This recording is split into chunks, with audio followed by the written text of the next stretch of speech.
sudah bersama salah satu narasumber saya yang akan saya wawancarai mengenai Hari Raya Idul Fitri yang penuh keberkahan ini. Gimana nih Kak? Boleh dulu sebelumnya memperkenalkan diri dulu nih Kak. Dengan Kakak siapa? Oh ya, saya dengan Sakho Fatunima, biasa dipanggil Sakho. Mbak Sao, kalau boleh tahu nih domisilinya di mana? Kalau saya domisilinya di Tata Karya, artinya Lampung Utara ya. Oke. Kalau menurut Mbak Sao sendiri nih, dari bulan Ramadan kemarin menjalankan ibadah puasa, nah ada nggak sih perbedaan dengan tahun lalu? Kalau saya pribadi beda sih ya, soalnya tahun kemarin emang nggak di rumah, full nggak di rumah, soalnya masih merantau. Kalau sekarang emang udah stay di rumah, full di rumah selama 3 bulan. Oh, jadi kalau tahun lalu Ramadan itu di perantauan, Iya, kalau benar. sekarang udah di rumah, jadi Di lebih rumah. berasa home banget. Iya, benar. Oke, kalau sekarang nih Kak, Mbak udah masuk ke bulan Syawal, Hari Raya Idul Fitri nih. Ada nggak sih momen-momen di Hari Raya Idul Fitri yang setiap tahun tuh udah ada di keluarga? Jadi kayak adat istiadat gitu? Itu kayaknya makan bersama sih. Salah satu makanan khas keluarga itu tuh makannya bareng-bareng di hari raya hari pertama. Itu sih yang paling pasti setiap tahunnya. Setiap tahunnya, jadi itu udah Iya. jadi tradisi di keluarga ya Mbak Tradisi Sao ya? banget. Untuk makan bersama ya. Oke. Terima kasih Mbak Sao untuk wawancaranya, untuk waktunya. Selamat menjalankan, selamat bersilaturahmi dengan keluarga-keluarga besarnya.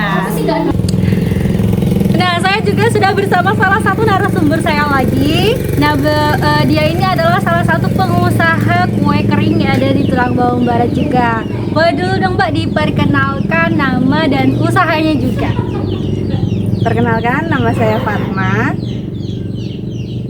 Usaha saya di Tubaba tuh sebenarnya cuma usaha rumahan kecil-kecilan sih, buat ngisi waktu luang di rumah. Mungkin ada nama mereknya atau brandnya? Ya, untuk sekarang, ya semoga aja nanti kedepannya tetap ada ya.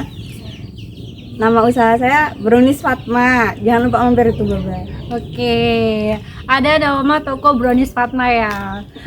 Nah, kalau berarti kan kalau selama sama Ramadan ini pesanannya tuh meningkat ya Mbak ya? Pesanan kue keringnya meningkat nggak? Atau mungkin dari tahun kemarin malah mengurang dengan tahun ini? Karena kan tahun ini banyak bahan-bahan yang naik ya kan ya, sembako-sembako Iya. yang naik, gula yang naik gitu.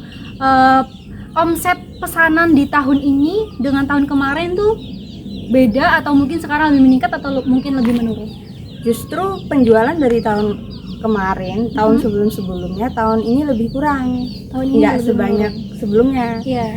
Salah satu faktornya mungkin karena banyaknya pesaing ya sekarang. Oh iya, benar. Selain pesaing, orang-orang sekarang tuh udah pada pinter buat sendiri Iya. mereka. Karena sekarang udah banyak tutorial kayak Iya. di YouTube, di TikTok gitu ya. Jadi pada bikin sendiri gitu. Juga harga pasar, harga kue sekarang tuh kan nggak yang murah kayak dulu. Iya, benar. Jadi peminatnya mulai berkurang. Iya. Sebenarnya kan itu juga dari faktor bahan-bahan yang Iya. melonjak kan ya. Iya. Kalau dari Mbak Fatma sendiri nih, dari menjalani bulan suci Ramadan sampai ke persiapan Hari Raya Idul Fitrinya, ada nggak sih kayak yang perlu disiapin banget tuh di keluarganya Mbak Fatma? Kalau di TikTok tuh kan rame yang pada nyapuin genteng, terus ada yang nyapuin sawang-sawang, kayak bersih rumah terus rumput-rumput gitu kan, semuanya dibersihin kayak tamu agung yang datang. Kalau di keluarga Mbak Fatma sendiri itu gimana? Nggak ada hal yang beda sih dari orang-orang, tetap bersih-bersih karena mungkin udah jadi wajah ya. Itu tuh kayak masalah harga diri. Masa kebersihan ya? Iya. Soalnya masalah harga diri ya, benar. Apalagi buat anak cewek.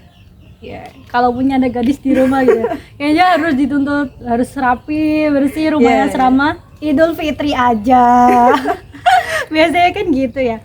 Dan satu lagi nih Mbak ya, kalau selama menjalani Ramadan tahun ini dengan Hari Raya Idul Fitri ini, ada nggak sih kayak kejadian-kejadian di luar ekspektasi, kayak nggak mungkin terjadi gitu? Adakah saudara yang selama berpuluh tahun gitu belum pernah ketemu dan akhirnya ketemu di Idul Fitri ini, ada nggak? Atau kejadian yang lain?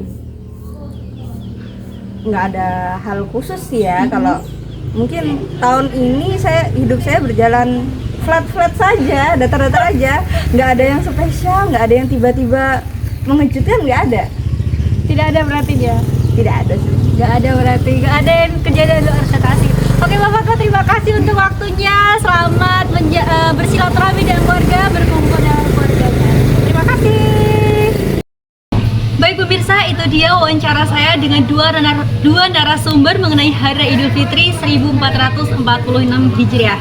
Untuk itu saya ucapkan selamat bersilaturahmi dengan keluarga, selamat bercengkrama dengan keluarga, dan merayakan Hari Raya Idul Fitri ini dengan penuh kebahagiaan. Minal aizin wal faizin, mohon maaf lahir dan batin.